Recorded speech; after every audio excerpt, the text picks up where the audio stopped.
해독의 기적 박찬영. 비타민 미네랄은 왜 중요한가?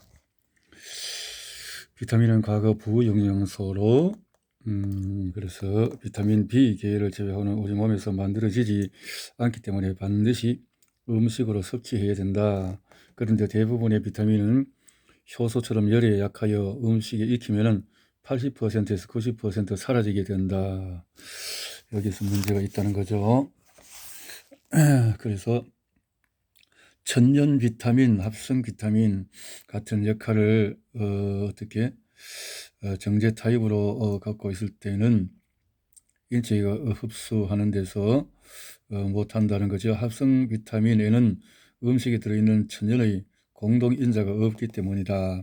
과일의 섬유소는 무시하고 비타민 성분만 따로 떼어 복용하는 것은 제갈량의 신체 중 머리가 가장 쓸모 있다고 하여 머리만 떼어 소유하는 것과 같다. 이렇게 했네요.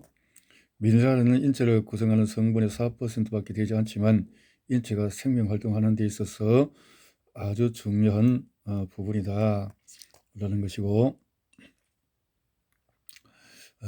미네랄이란 유익한 철가루다, 돌가루다. 인체에서 미네랄이 맡고 있는 역할은 매우 다양한데 몸속 수분이 넘치거나 모자라지 않도록 유지시켜 주며 혈액의 산성과 알칼리 비중을 조절하고 호르몬 분비를 자극하고 신경 자극을 전달한다. 그 밖에 치아, 골격, 모발, 혈액 등의 성분이 된다. 이렇게 칼슘이나 이런 것들이 미네랄 아주 중요한 요소들이다라는 거죠. 이거 부엄직하고 먹음직하네요. 다양한 생명에 관여한다. 위험에 직면하면 저절로 몸이 움츠려드는 것은 혈액의 소량이 포함된 칼슘이 신경과 근육에 대하여 수축과 이완을 조절하기 때문이다. 그래서 칼슘을 정보 메신저라고도 한다. 부족하면 감기에 잘 걸리는 것도 있고 141가지 질병이 온다라는 죽은 의사는 거짓말하지 않는다는 책에는 그렇게도 기록되어 있죠. 비타민과 마찬가지로 많은 영양학자들이 칼슘 보조제를 섭취할 것을 권장한다. 문제는 이렇게 해서 과다하게 섭취되는 칼슘의 양이다. 적정량의 칼슘은 세포 활동에 꼭 필요하지만 너무 많이 먹으면 마그네슘과의 불균형에 위해가 될 수도 있다라는 것이에요. 마그네슘은 주로 푸른 채소, 콩류, 견과류, 현미에 들어있다. 그래서 마그네슘은 신경, 혈관계, 근육계에 도움을 준다. 수험생들에게 큰 도움을 준다 라는 건데요. 음식을 익히면 효소, 비타민뿐 아니라 미네랄도 큰 타격을 받게 되어진다. 현대 과학 수준으로 멸치 속에 천연의 상태로 존재하는 유기 칼슘을 완벽하게 합성하지 못한다. 단지 간편하게 먹을 수 있다는 이유로 선택하는 정제 칼슘은 소화장애의 원인이 될 뿐이다. 그래서 이왕이면 천연으로 먹으면 큰 도움이 된다. 발효는 독을 중화시킨다. 발효. 생채소에는 자기 분해 효소가 있어서 스스로 숙성되기 때문에 인체는 소화액을 아낄 수가 있다. 이와 비슷한 역할을 하는 음식으로 발효식품이 있다. 발효 음식의 경우에 외부 균으로 인해 어느 정도 소화가 이루어진 상태이므로 인체는 소화액을 조금만 써도 된다. 식기류를 방치하여 유해균이 침투하면 부패가 되지만 좋은 균이 관여하면 발효가 된다. 우리나라 전통 음식을 보면 유난히 발효식품이 많다. 김치, 된장, 고추장, 간장, 젓갈류는 시간을 묵묵히 견디며 발효식품으로 거듭난 것이다. 좋은 균들로 유산균, 효모, 누르곰팡이, 방성균, 고초균 등을 들 수가 있다. 약간의 소화액만으로도 그것을 소화시킬 수 있다. 소화효소를 아끼면 대사 활동이 원활해져서 성인병을 예방하는 데 도움이 된다. 이런 메커니즘을 모든 성인병에 적용할 수는 없다고 해도 70%는 해결이 가능하다. 발효 음식이 좋은 또 하나의 이유는 원료에 들어있는 성분보다 훨씬 더 많은 비타민, 미네랄, 생리활성물질이 생성된다는 것이다. 소화액을 아끼는 것을 넘어서 좋은 영양소를 만들어내는 것이다. 또한 발효 과정에서 독이 중화되어 인체의 대사 효소를 아껴준다. 튼튼한 장에는 유산균이 많은데 이런 장은 우리가 섭취한 것보다도 더 많은 종류의 부영양소를 만들어내며 이로 간에 들어간 독소의 양이 비약적으로 줄어들게 된다. 큰 도움이 된다는 건데요. 발효라는 신비한 방법을 인간만 쓰는 것이 아니라 자연계는 이미 발효의 원리를 이용하여 생존을 영위하고 있는데 바로 새가 그렇다. 닭을 잡으면 포유동물에서 볼 수 있는 특별한 내장이 나온다. 똥집이 그것이다. 이름만 그렇지 똥집에서 똥이 들어있는 것이 아니라 똥집은 일종의 모이 주머니로 새가 먹은 모이가 들어있다. 이런 기관이 조류에게 발달한 것은 이들이 식물의 씨앗을 먹이로 하기 때문이다. 식물의 씨앗은 크게 두 부분으로 나뉘는데 싹이 될 씨는가 이를 제외한 나머지 싹의 양분을 기능하는 배젖이 그것이다. 벌판에 벼 이삭이 누렇게 익으면 참새가 날아와 곡식을 쪼아 먹는다. 씨앗의 배젖 속에는 녹말을 말토스로 전환시키는 녹말당화 효소가 있어서 이것이 활성화되면서 싹이 나온다. 한편 씨앗 속에 엔자임 인히비터라고 하는 불리는 효소 억제제도 함께 들어있어 부적당한 장소에서 발화되는 것을 방지한다. 효소 억제제는 일종의 독으로 우리가 참외를 씨앗까지 씹어먹을 때 배탈과 설사를 유발하는 물질이다. 식물 나름의 생존법이다. 그렇군요. 뛰는 놈 위에 나는 놈 있다고. 난 알을 삼키고 이렇게 싹을 틔우고 발화시키는데 씨앗을 한 차례 발화시킴으로 참새는 독을 제거하는 동시에 영양가가 배가 된 식사를 할 수 있다. 이런 장치가 없다면 씨앗의 독성분으로 인해 참새도 인간처럼 배탈과 설사로 고생을 해야 된다. 소나 양과 같이 반추 동물은 다른 방식으로 발효를 이용한다. 반출은 대쇠김질을 말한다. 한번 삼킨 음식을 다시 꺼내어 되씹는 것이 대쇠김질이다. 서우 위는 네 부분으로 나뉘는데 식도에서 가까운 순서대로 혹이 벌집이 겹주름이 주름 위로 구분된다. 이 중에서 혹 위와 벌집 위에서는 소화액이 나오지 않는다. 이곳에서는 외부 균과 침을 바탕으로 첫 단계의 소화가 이루어진다. 바로 발효가 이루어지는 것이다. 그렇군요. 손은 불을 제대로 씹지 않은 채 삼켜서 혹 위에 잠시 보관한다. 그런 뒤에 시간이 지날 때에 다시 씹는다. 바쁠 때에는 앞만 보고 달리지만은 나이 들어 여유가 생기면 앨범을 통해서 세월을 반추하는 인간처럼 말이다. 이런 과정을 거친 후에 먹이는 비로소 주름 위로 가게 되고 주름 위는 인간의 위와 비슷하여 소화액이 분비된다. 네 차례에 걸쳐서 위를 들락날락 하면서 소화 과정을 거친 먹이는 에너지화되기 쉬운 상태가 된다. 풀이는 단백질이 극소량이기 때문에 셀룰로스를 분해해서 단백질을 합성하기 때문에 이렇게 복잡한 소화 메커니즘을 가지게 된다. 인간이 소처럼 세분화된 위를 가질 수 있다면 섬유소 덩어리인 풀만 먹어도 당분과 단백질을 풀에서 다 얻을 수 있을 것이다. 발효를 이용하는 것은 새나 초식 동물만이 아니다. 육식 동물인 사자도 간접적인 발효의 혜택을 입는다. 사자는 얼룩말을 사냥하면 가장 먼저 배를 찢고 내장을 꺼내 먹는다. 초식 동물은 내장을 취함으로 간접적으로 반쯤 소화된 풀과 같은 발효 음식을 섭취하는 것이다. 넓적다리처럼 맛없고 영양가 떨어지는 부위는 새끼나 하이에나의 몫이다. 알래스카 곰도 연어를 잡으면 통째로 삼키지 않고 내장부터 먹는다. 내장에 칼로리가 높은 지방젤이 몰려 있거나 간접적으로 발효 음식을 섭취할 수 있기 때문이다. 시장에 가면 엿기름을 판다. мя가라고도 하는데 이것은 보리쌀에 물을 붓고 싹을 틔워서 말린 것이다.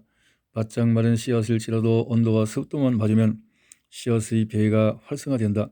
2000년 전에 이것으로 판명된 연꽃씨가 지금도 싹을 틔울 수 있는 것은 이런 원리 때문이다. 엿기름을 주로 식혜, 식초, 엿, 맥주, 고추장 등 발효식품을 만드는데 이용되는데 싹이 나오는 과정에서 보리의 엔자임 인히비터가 제거되고 녹말 당화 효소가 활성화된다. 이렇게 고두밥 식혜나 식초, 엿은 전혀 다른 맛을 내기 때문에 아무 상관도 없는 식품처럼 보이지만 사실 제조 원리는 똑같다. 고두밥에 엿기름을 섞어서 아래목에 두면은 우렁각시가 알아서 식혜로 만들어주는데 이런 우렁각시는 바로 엿기름의 아밀라제이다. 완성된 식혜는 그냥 먹어도 좋지만은 식초를 만들 수도 있다. 식혜에 식초균을 넣고 기다리면 식초가 완성된다. 조청을 만들고 싶으면 밥알이 물려질 때까지 식혜를 오래 두면 된다. 이것은 불에 구운 것이 조청이고 더 고와 수분을 바짝 증발시킨 것이 엿이다. 고두밥을 그대로 두면 상한 밥일 뿐이지만 발효균을 통해서 재탄생시키면 이처럼 몸에 이로운 발효 음식이 된다. 발효는 매우 신비스러운 현상으로 그 바탕에는 효소라는 일꾼이 자리 잡고 있다. 효소는 동식물의 싹을 틔워서 새 생명을 창조하지만 그 수명이 다한 후에는 흙으로 분해하며 필요하다면 전혀 새로운 물질을 만들어내기도 한다. 효소가 관여하지 않은 생명작용은 없으며 우리 인체의 대사도 그렇다. 우리 몸의 에너지 대사는 발효와 동일한 메커니즘을 갖고 있다. 녹말이 초선 발효를 하면 식초이고 알코올 발효를 하면 술이 되듯 인체는 젖산 발효를 통해서 에너지를 얻는다. 우리가 발효 음식을 통해서 외부에서 효소를 보충해주면 인체 대사에 필요한 효소를 아낄 수 있다. 건강학적인 측면에서 효소 부자가 진짜 부자다. 소화를 시켜주는 시간이요. 좋은 말씀. 건강하게 즐기는 단백질과 지방. 최근에 건강붐이 일면서 사회적으로 단백질, 지방 섭취에 대한 거부감이 팽배해지고 있다. 그러나 우리가 문제가 되는 것은 탄수화물 중독증이지 단백질이나 지방을 많이 먹는 것이 문제는 아니다. 하루 3그릇의 밥을 꼭꼭 챙겨 먹는 반면에 고기는 절반도 먹지 않기 때문이다. 밥은 많이 먹어도 질리지 않지만 고기를 밥처럼 3끼를 걸쳐서 먹기는 굉장히 어려운 일이다. 단백질 지방에 대한 혐오증은 음식 자체가 유발한 것이라기보다는 건강하지 못한 단백질, 지방 식사가 일으킨 문제가 더 크다. 오히려 단백질은 인간이 나이를 먹어감에 따라 섭취를 늘려야 하는 식품군이다. 인체를 구성하는 모든 세포, 감정 조절하는 신경 전달 물질, 몸속의 일꾼 노릇을 하는 효소가 단백질로 구성되어 있기 때문이다. 지방 역시 혈관을 부드럽게 만들어 심혈관 질환을 예방하는 역할을 하므로 완전히 끊게 되면 어떤 방식으로든 문제가 생기게 된다. 단백질과 지방에 대해서는 극단적인 제한된 식단보다는 불량한 음식을 멀리하는 방향으로 나아가야 한다. 호주로 여행 갔을 때의 일이다. 끝이 보이지 않는 넓은 들판에 소떼와 양떼가 여유롭게 풀을 뜯고 있었다. 그 모습을 보면서 저처럼 깨끗한 자연에서 키운 고기를 먹는 사람이 얼마나 건강할까 하는 생각을 하며 호주 사람들의 환경적인 삶을 부러워했다. 그러나 다음날 소를 키우는 농장을 겨냥하면서 나의 그런 생각은 싹 달아나고 말았다. 호주소라고 해서 영원히 들판에 뛰어놀 수 있는 것은 아니었다. 도살을 앞둔 6개월에서 1년 사이는 비옥기로 분류되는 기간만큼 소는 엄살할 수 없는 비좁은 우리에 갇혀 옥수수 사리를 집중적으로 먹게 된다. 들판에서 여유롭게 풀을 뜯을 때는 소는 날렵한 체구를 지니고 있었지만 비옥기를 지닌 소는 몰라볼 만큼 살이 올라 있었다. 이렇게 사육된 소는 근육 사이에 마블링이 끼어서 특급 판정을 받고 비싼 값에 팔려나가게 된다. 한국과 일본에 수출되는 소일수록 마블링에 신경을 많이 쓴다고 한다. 퍽퍽한 살코기에 비하면 마블링이 잘 된 고기가 육질도 훨씬 부드럽고 맛도 고소한 것은 분명한 사실이다. 그러나 이렇게 인위적으로 형성된 소 지방이 건강한 지방일 리가 없다. 그것은 소의 지방이라기보다는 옥수수 사료가 변형된 오메가6 계열의 기름에 가깝다. 이렇게 되어지는군요. 소들도 덩달아 같은 비율로 조정된다. 원래 야성의 상태에서는 오메가3와 6의 비율이 3대1 정도가 적당하다. 하지만 옥수수 사료로 대부분의 동물을 키우는 지금은 비율이 1대10에서 1대50까지 벌어져 있다. 오메가6는 우리 몸에 꼭 필요한 지방산이지만 오메가3와 비율이 맞을 때 몸에 이로운 것이지 지나치게 많아지면 프로스타글란딘 같은 염증 유발 요소로 작용한다. 반복하지만 문제는 단백질 자체에 있는 것이 아니라 고기를 먹느냐 마느냐 하는 것이 중요한 것이 아니라 나쁜 고기를 피하는 것이 중요하다. 사람들은 비빔밥을 웰빙으로 알고 있다.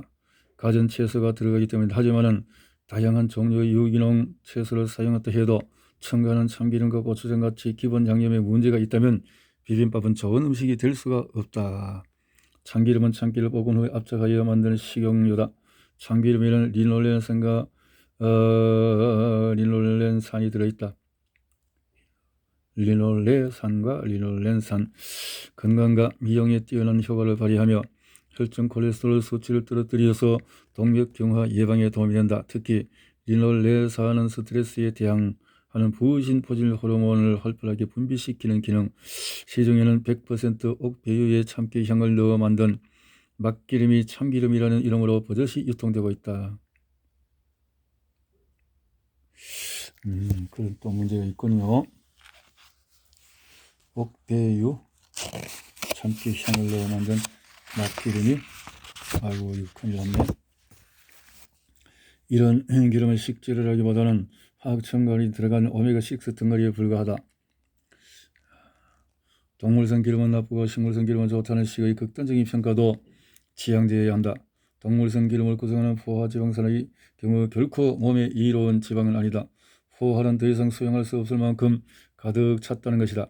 포화지방산은 탄소 배열이 고정되어 있어서 더 이상 수소를 더 받을 돌릴 수 없기 때문에 잘 상하지 않는 반면에 상온에 두면 하얗게 굳는다. 그래서 인간이 과다하게 섭취할 경우에 동맥경화의 원인이 된다. 반면에 불포화지방산은 배열이 성글어 잘 상하는 반면에 체내에 들어가면 쉽게 이용되어 혈류를 좋게 만든다. 생선은 불포화 지방산이기 때문에 잘 상하는 것이며 비린내가 심한 것이다. 그러나 모든 동물이 다 포화 지방산만을 갖고 있는 것은 아니며 불포화 지방산이라고 해서 다 좋은 것은 아니다. 오리고 이용의 30%는 포화 지방산이고 70%가 불포화 지방산이다. 오리는 동물성 기름이면서 불포화 지방산의 비중이 높다. 그러나 30%는 분명히 포화 지방산이기 때문에 지나친 섭취는 건강에 해롭다. 식물성 기름 중에서 마가린, 셔터링을 트랜스 지방으로 분류된다. 플라스틱 기름이라는 별명으로 트랜스 지방은 체내에서 쉽게 녹지 않는 성질을 가지고 있다. 동물성 포화 지방보다 몸에 더 해롭기 때문에 주의해서 먹어야 한다. 특히 밀가루를 튀긴 음식은 트랜스 지방의 함량이 높을 뿐더러 밀가루를 튀긴 것은 얼마나 좋은데요. 체내 음식독의 원인이기 때문에 해독에 치명적인 음식이다. 그러면 어떤 단백질이 좋을까요? 시중에서 풀먹인 소의 고기를 구한다는 것은 쉬운 일이 아니지만 아주 불가능한 것도 아니다. 건강한 먹거리를 찾는 사람이 있다면 반드시 이를 유통시키고자 하는 사람도 있기 마련이다. 현재 오메가6 비중이 낮은 착한 고기를 만들겠다는 일념으로 소에게 풀을 먹여 키우는 농가가 하나둘 생겨나고 있다. 마블링이 없기 때문에 고기의 등급은 낮지만 몸에 이로운 식재료임에 분명하다. 아직까지는 채산성이 낮기 때문에 농가에서 섣불리 적극적으로 참여하지 못하는 실정이다. 소비자가 현명한 선택을 한다면 장차 보다 더 많은 농가에서 소에게 풀을 먹여서 키우게 될 것이다. 또한 건강한 참기름, 건강한 들기름을 찾는 사람이 늘면 가짜 참기름은 땅에 발붙이지 못할 것이다. 우리가 바꿔야죠. 독의 유입을 최소화하는 외식은 어떻게 하면 좋을까요? 가족 외식에는 채소 위주로 준비된 샐러드가 적당하지만은 뷔페라는 특징 때문에 이것저것 많이 먹을 수 있으므로 과식을 경계해야 된다. 청국장, 비빔장 등의 요리를 먹을 때는 되도록 유기농 식당을 이용해야 하며 고기를 먹을 때는 태우지 않은 형태로 섭취해야 한다. 그런 의미에서 고기를 끓는 물로 조리하여 독소를 제거한 샤브샤브, 수육, 삼계탕 등이 적당하다. 이렇게 먹을 때도 오이, 당근, 풋고추, 생양파, 생마늘 등 최대한 효소 반찬을 곁들여야 한다. 술안주로는 견어물과 견과류나 건어물, 회, 대친, 오징어 등이 적당하며 설탕을 많이 넣어 조리한 볶음 요리는 피하도록 한다. 볶음 요리. 또 하나의 해독제인 양념. 인간의 문화에서 발전하게 된 세 가지 터닝 포인트가 있다. 먼저 첫 번째는 50년 만에 불을 발견한 사건이 있고, 두 번째는 1만 년 만에 농경 문화가 생겼다라는 거죠. 이렇게 재배하게 된 것이라. 세 번째는 100년 전부터 음식에 과학 기술을 도입한 것이다. 이로써 인간의 식문화는 전혀 다른 모습을 갖게 되어졌다는 것이다. 자, 이 중대한 세 가지 변화를 겪으면서 인간만의 독특한 먹거리 문화가 형성되었다. 가장 먼저 인간은 음식을 불에 익힘으로 효소와 미네랄이 대량으로 파괴되는 사태를 맞이했다. 이를 개선하기 위한 방편으로 선택한 것이 소금이다. 소금에 들어있는 미네랄은 체내의 노폐물을 배출시켜 몸을 가볍게 해주는 기능이 있다. 과거에 소금은 백색 황금이라 불릴 정도로 귀하게 유통되었지만 요즘은 건강이 추적으로 몰려서 기피 대상 1호가 되었다. 이는 좋지 않은 소금, 즉 정제 맛소금, 폐기물염이 일으킨 해악 때문인데 좋은 소금인 천일염을 선택한다면 건강이 나빠지기는커녕 해독에 도움을 받을 것이다. 자, 농경문화가 시작되면서 인간은 소금만으로 미네랄을 보충할 수 없게 되었다. 당시에 재배되는 농작물은 지금 기준으로 볼 때 100%가 유기농이었을 텐데 왜 이런 일이 일어나는 것일까? 이유는 계속해서 같은 자리에서 작물을 재배했기 때문이다. 땅 속에 미네랄에도 한계가 있기 때문에 모든 열매를 전부 수확하는 재배식의 경우에 지력은 약화되기 마련이다. 이런 사태를 해결하기 위해 인간은 퇴비와 거름을 주게 되었다.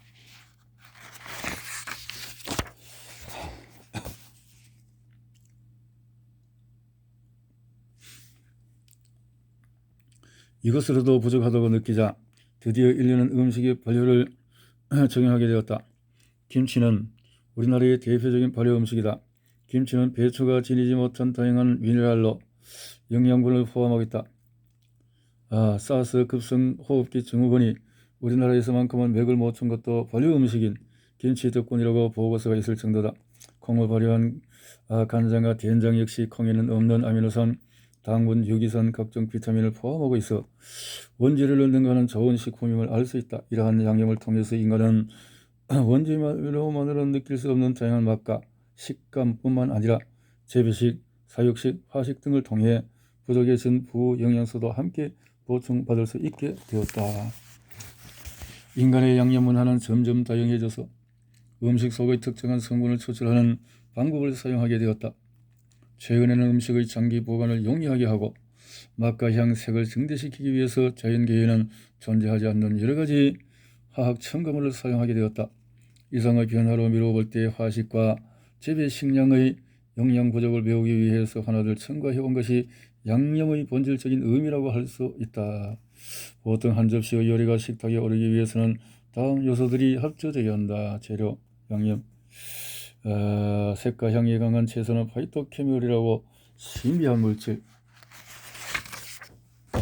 통해 벌레를 쫓는 등 자신을 보호한다. 파, 마늘에 함유된 알리신, 고춧가루, 있는 캡사이신 등이 대표적인 생리 활성 물질이다. 우리 선조는 고추를 발효하여 고추장을 만들어 먹었다. 캡사이신만으로도 훌륭한데 그것을 발효하였으니 몸에 얼마나 이롭겠는가. 좋은 재료를 발효하면 이로운 성분이 둘이 되는 것이 아니라 몇 배로 증가한다. 1 더하기 1은 10이라는 공식이 가능해지는 것이다. 현대에도 영양실조는 있다. 열량을 내는 저영양소가 부족한 것이 아니라 불소식인 부영양소가 부족하여 오는 영양부족이다. 현대인의 영양실조는 화식의 비율이 증가한 것이 첫 번째 원인이다. 이를 해결하기 위해서는 생식과 발효 음식의 비율을 높여야 한다. 두 번째 이유는 특정 성분만 분리 추출해서 먹는 행위로 인해 영양소의 상승작용이 사라졌기 때문이다. 정제 소금 대신에 천일염으로 짠맛을 내고 정제 설탕 대신에 꿀, 조청, 메이플 시럽으로 단맛을 대체한다면 어느 정도 영양실조를 막을 수 있을 것이다. 마지막으로 인간은 한 번도 경험해 보지 못한 화학물질을 음식에 첨가함으로써 그로 인한 첨가물 중독증을 겪고 있다. 양념은 요리에 녹아있는 혈액과 같다. 혈액의 오염이 만병의 근원이듯이 양념이 오염되면 아무리 질이 좋은 유기농 재료를 썼다 하더라도 오염된 음식일 뿐이다. 그래서 이 밖에서 이거 외식을 하게 되면 참 안 좋은 이 MSG가 많기 때문에 참 입이 망가지는 거죠. 입이 망가져. 아유. 비타민, 미네랄, 보충제를 사 먹을 필요가 없어지는데 제대로 질 좋은 것을 양념으로 먹으면 그렇다는 거죠. 몇만 원짜리 영양제는 사 먹으면서 이보다 훨씬 저렴한 양념에 투자하는 것을 망설이는 이유는 무엇인가? 공장 생산품을 버리고 진품 양념으로 모두 바꾼다고 해도 4인 가족으로 기준 한 달에 들어가는 돈은 4만 원을 채 넘지 않는다. 현재 대한민국 가정에서 소비하고 있는 양념의 가격은 이에 훨씬 못 미치는 5분의 1 수준이다. 국민 총소득 2만 시대에 아직도 빙초산 3분의 간장 정제 소금, 정제 설탕, 정제 식용유, 가짜 참기름, 마가린, 쇼트닝 같은 양념을 소비하고 있다는 것은 안타까운 이야기다. 특히 이런 질 낮은 양념을 집중적으로 사용하는 것이 식당이다. 우리나라 식당은 구조적으로 음식에 적당한 가격을 매기기 어렵게 되어 있다. 반찬을 무한대로 제공해야 하기 때문에 양념으로라도 단가를 맞추지 않으면 안 되는 것이다. 이는 상업 논리상 어쩔 수 없는 일이기 때문에 단기간에 해결할 수 없는 문제다. 이런 가운데 하루 더 끼 외식을 해결해야 하는 직장인의 몸에 독이 쌓이는 것은 당연한 일이다. 그렇다고 모든 직장인이 도시락을 싸갖고 다닐 수는 없다. 외식을 완전히 멈출 수 없다면 집에서 먹는 양념이라도 제일 좋은 것으로 바꿔야 한다. 양념을 바꾸는 것이 해독의 첫걸음이다. 양념을 바꾸자. 그렇군요. 챕터 4. 정증 질환자는 효소 해독을 해야 한다. 자, 밥만큼은 배불리 먹을 수 있는 시대를 살고 있는 현대인들이지만 대부분 심각한 수준의 효소 부족증을 겪고 있다. 효소가 바로 해독이다. 그치? 현대는 만성 효소 부족증에 걸려 있다. 부영양소 효소, 저효소, 이 효소, 식이섬유 등 생리활성물질인 파이토케미컬 역시 걸려들어서 새로이 각광받게 된 영양소다. 이런 영양소들을 이렇게 효소, 파이토케미컬 같은 효소를 먹자. 개발도상국은 약 50년 전부터 이런 증상을 겪어왔는데 체내 효소 부족으로 화식 환경의 변화, 정제식품, 식품 첨가물의 증가를 꼽을 수가 있다. 세상의 모든 동식물은 죽는 순간에 자기 분해 효소를 가동시킨다. 자, 자기 분해 효소. 그래서 얼마 전까지만 해도 우리는 물은 물론 많은 음식을 날 것 상태로 먹었다. 그러나 패스트, 콜레라, 장티푸드 등 전염병이 창궐하면서 물마저도 끓여먹게 되었다. 음식이 지닌 주 영양소는 끓인다고 해도 사라지지 아니하므로 화식에 대해 저항감이 없었던 것이다. 그때만 해도 음식을 익히면 효소를 잃을 수 있다는 사실을 인지하지 못했다. 이로써 효소는 물론 비타민, 미네랄 같은 저효소도 함께 죽게 되었다. 채소에 포함된 자기분해 효소, 인체가 본래부터 지니고 있는 잠재 효소 등이 인체 내에서 활성화되려면 비타민과 미네랄이 도움이 절대적으로 있다. 소화효소, 대사효소도 마찬가지다. 인류는 농업혁명을 식량으로 대량 생산하게 되었지만은 채소의 경우 영양 성분이 1950년대와 90년대가 3분의 1 가량 줄어버렸다. 영양소가요. 그렇게 되어버렸다는 거죠. 자, 양배추. 썩을 것이 없는 땅은 지력을 상실하기 마련이다. 지력. 비닐하우스 농법은 또 이로 인한 식물의 비만도 문제다. 햇빛과 미네랄이 풍부하지 않기 때문에 효소 부족의 상태가 된 거죠. 과다한 농약 살포는 어떤 것인가? 벌리는 잡았지만 식물의 건강까지 빼앗는 결과를 초래했다라는 거죠. 외부에서 받아들이는 효소의 양이 줄어든 데다가 땔감을 과잉 섭취하니 인체는 소화불량에 걸리지 않을 수가 없다. 효소가 없이 생장작만 갖다 부을 때니까 힘든다는 거죠. 타기가 이를 일식으로 효소 해독의 출구로 찾다. 식용 채소의 재배가 일하는 점에서 한약재마저도 채취가 아닌 재배 방식을 따르게 되어졌다. 한약재도 이런 어려움이 생겼게 되었네요. 발효 한약이 좋은 것은 발효 과정을 거치면서 한약이 가진 독소가 제거되는 것은 물론 양리작용이 배가 된다는 것이다. 씨앗에서 싹이 나면 비타민과 미네랄이 새롭게 형성되는데 이는 씨앗이 단순한 곡식으로 머물 때는 존재하지 않던 물질이다. 마찬가지로 한약이 발효되면 효소, 섬유소, 비타민, 아미노산, 생리활성물질이 재창조되는 기적이 일어난다. 이렇게 되는 거요. 발효가 되어지면 이렇게 몸을 불린 섬유소는 장의 움직임을 활발하게 만들어서 변비를 막아주는 기능이 있다. 장의 움직임이 활발해지면 장과 간을 오가는 담즙산이 감소하게 되고 장의 유익균이 비율이 올라가게 되어진다. 그렇게 되어지고 이제 당과 지질의 흡수도를 조절하여 식후 급격한 혈당 상승이나 콜레스테롤의 상승을 막을 수 있게 되어진다. 또 몇 배로 늘어난 대변량은 중금속, 환경 호르몬, 잔류, 농약 등을 깨끗이 흡착하여 배설시킨다. 그러니까 큰 도움이 된다는 거죠. 소식, 단식, 자연식을 적용한 치료법은 과거부터 있었던 것이지만은 여기에서 효소, 발효, 한약을 투입하여 치료의 효과를 배가시킨 것은 가히 혁명적이다. 해독에는 일반적으로 3개월에서 6개월 그 기간이 소요된다. 이는 우리의 세포 주기와 일치한다. 나는 5, 6년 전에도 단식과 효소의 발효 한약을 결합한 형태의 해독 요법을 이론적으로 정립해 둔 상태였다. 그래서 이런 어떤 원리를 가지고 다큐멘터리도 나가고 이렇게 해서 큰 도움을 끼치게 되었다는 거죠. 두 끼는 한의원의 효소와 한약밥을 먹고 한 끼는 일반식을 하는 새로운 해독 프로그램을 짜기 시작했다. 이름하여 일일 일식 효독 해소이다. 해독, 효소, 해독. 한 끼 정도는 일반식을 허용하여 잦은 모임 등 사회생활에서 피할 수 없는 부분을 배려하였다. 일반식을 한다고 해도 과식은 금물이고 효소 반찬을 위주로 평상시에 2분의 1에서 3분의 2 정도만 먹어야 한다. 먹고 싶은 것을 다 먹는다면 해독은 불가능하다.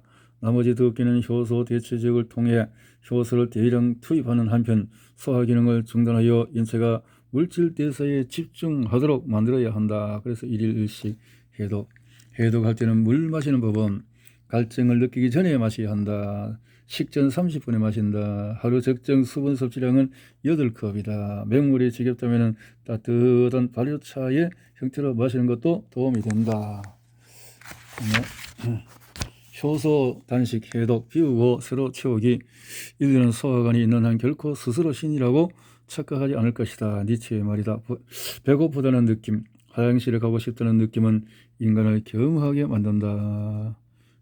건강학적으로 단식은 자기 몸을 희생하여 병을 치유하는 행위라고 할 수 있다. 목숨을 걸고 목숨을 살린다는 역설은 단식을 종교적인 행위로 보이게 한다.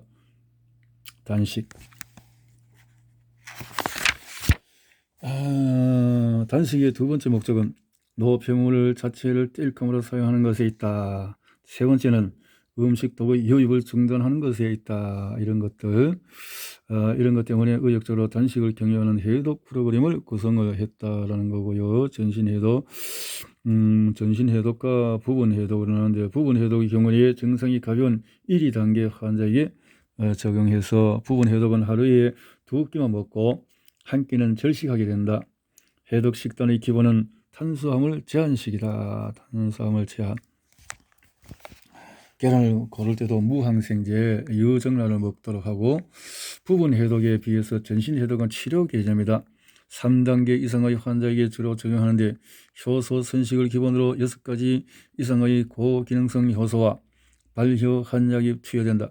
전신 해독은 다시 3가지로 세분되는데 그 첫 번째가 앞에서 말한 2끼 효소 대체식을 먹고 한 끼는 일반식을 하는 일일 일식 효독 해소이다.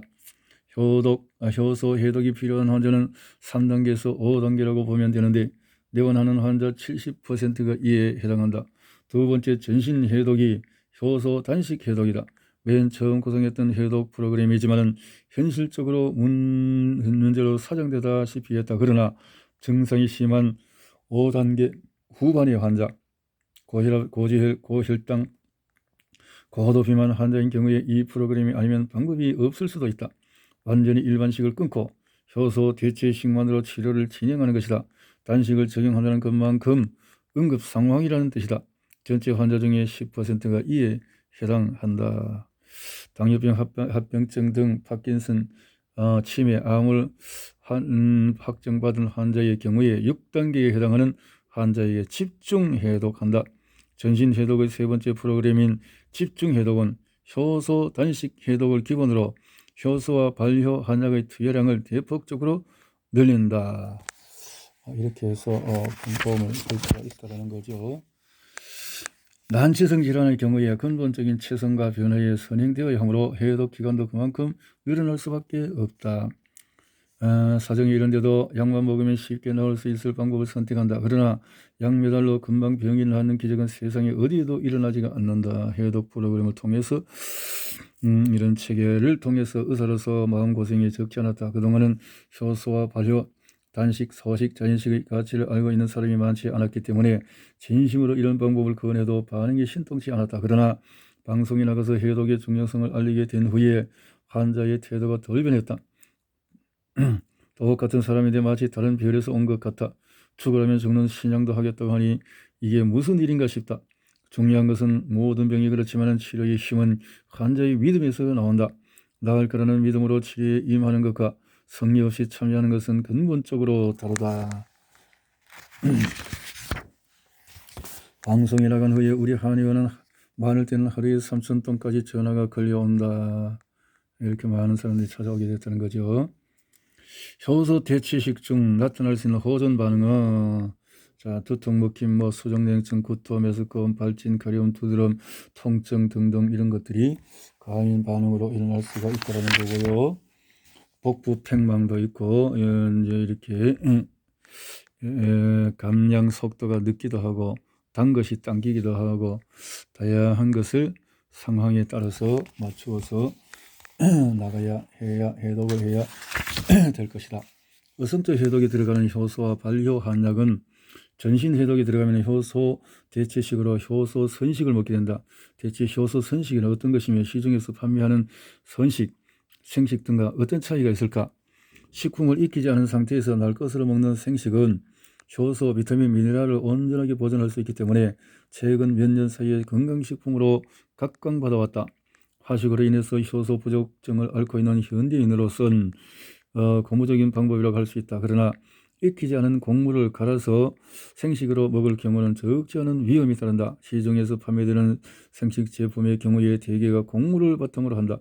그런데 모든 곡물은 씨앗이다. 씨앗은 기본적으로 엔자임 인히비트라는 효소 활동 억제제를 지니고 있다. 밥 한 수저를 땅에 심는다고 벼가 되지 않는다. 하지만 배아가 보존된 현미는 온도와 습도만 잘 맞으면 언제라도 싹을 틔운다. 발화하는 것이다. 현미가 발화한다는 것은 효소가 작용하고 있다는 증거다. 식물은 씨앗을 널리 퍼뜨리기 위하여 삶의 반경이 넓은 동물을 이용을 한다. 동물을 해서 그래서 퍼뜨린다는 거죠. 콩을 날로 먹으면 비린데 이것을 콩 속에는 엔자임 인히비터가 들어있다는 것이다. 자연은 씨앗이 번식할 수 있도록 효소를 제공한다. 효소. 효소의 작용을 막는 독성도 함께 소물. 이는 마치 인간의 욕망이라는 추진장치와 억지라는 제어장치를 함께 지니고 있는 것과 같다. 씨앗에도 이러한 두 가지 능력이 동시에 주어졌기에 종족을 보존할 수 있는 것이다. 이런 사실을 간과하고 씨앗을 날 것으로 먹었다고는 위장장애와 소화 흡수 장애를 겪을 수 있다. 생식은 몸이 차고 소화 능력이 떨어지는 사람에게 위험할 수 있는 건강법이다. 한편 건조된 재료에 열을 가하여 만드는 선식은 엔자임 이니비터와 같은 문제는 해결되지만 효소나 비타민, 미네랄 등 열에 약한 영양소는 포기해야 한다. 효소, 비타민, 미네랄이 없는 탄수화물은 껍데기 음식일 뿐이다. 그러면 어떻게 하면 생식과 선식의 단점을 보완하여 완벽한 가까운 건강식을 만들까? 그 답은 발화에 있다. 씨앗을 발화시키면 효소도 살리고 엔자임 이니비터도 제거할 수 있다. 해독을 하는 동안에 밥 대신에 먹게 되는 효소 선식은 5가지 곡류를 선별하여 적절한 온도와 습도를 가하여 싹을 틔운 것이다. 이로써 익히지 않고도 엔자임 이니비터 문제를 해결하였는데 전국 발효를 통해서 효소화 과정을 한 번 더 거침으로써 발효의 효과를 증대하였다. 여기에 대두 단백을 강화하고 해독에 필요한 비타민과 미네랄을 첨가한 것이다. 한마디로 효소 선식은 고기능성 농축 영양식이라고 할 수 있다. 밥 대신에 미숫가루 한 컵을 먹는다고 생각하고 이것을 먹으면 된다. 효소 해독을 하게 되면 더욱기는 효소 선식을 대체하는데 아침 저녁으로 따뜻한 발효 해독차를 타서 먹는 것이 가장 좋은 방법이다. 개인적인 사정에 따라서 시간을 또 바꿀 수도 있다는 거고 효소 해독 기간 동안에 한 끼 정도는 일반 식사를 하게 되는데 평소 먹는 양의 2분의 1이나 3분의 2 정도가 좋다. 별도로 처방된 고기능성 효소와 발효 한약은 효소 선식을 먹기 전에 복용한다. 효소 선식 때와 마찬가지로 따뜻한 발효 해독차와 함께 먹는 것이 좋다. 효소는 40도에 가까울수록 활성화되기 때문이다. 따뜻한 발효차는 수용성 독을 빼주기 때문에 수시로 마셔야 한다. 보통 하루 1.5리터의 따뜻한 발효차를 마신다. 홍차, 루이보스티, 청일수 등이 대표적인 발효차다. 그 중에서 청일수는 임파 순환을 촉진하여 수용성 독소를 소변으로 배출하게끔 한약재 효소 처리를 하여 만든 것이다. 이렇게 만들어서 섭취를 할 수 있다는 거죠.